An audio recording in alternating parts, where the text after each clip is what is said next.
Hi, ഇതെൻ്റെ ഫ്രണ്ടിൻ്റെ വകയാണ് recipe onion pakkavada. അപ്പം നമ്മുടെ ഉള്ളി ഉണ്ടല്ലോ, അത് തിന്നും അല്ല എന്നാൽ ഭയങ്കര തിക്കും അല്ല, ആ രീതിയിലൊന്ന് കട്ട് ചെയ്തെടുക്കുക. എന്നിട്ട് അതിലോട്ട് കറിവേപ്പില നന്നായിട്ട് തിരുമ്മി ഇട്ട് കൊടുക്കുക. പിന്നെ അതുപോലെ മല്ലിയില ഇട്ട് കൊടുക്കുക. പിന്നെ സൺഫ്ലവർ ഓയിൽ ഇച്ചിരി ഒഴിച്ച് കൊടുക്കുക. പിന്നെ ചെറിയ ജീരകം ഇട്ട് കൊടുക്കുക.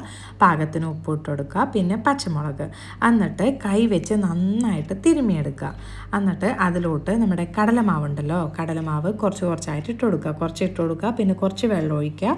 പിന്നെ വീണ്ടും കടലമാവ് ഇട്ട് കൊടുക്കുക. വീണ്ടും വെള്ളം ഒഴിച്ച് കൊടുക്കുക. അങ്ങനെ നന്നായിട്ട് മിക്സ് ചെയ്തിട്ട് ഒരു നല്ല തിക്കായിട്ടുള്ള ഒരു പാകത്തിന് എടുക്കുക കേട്ടോ.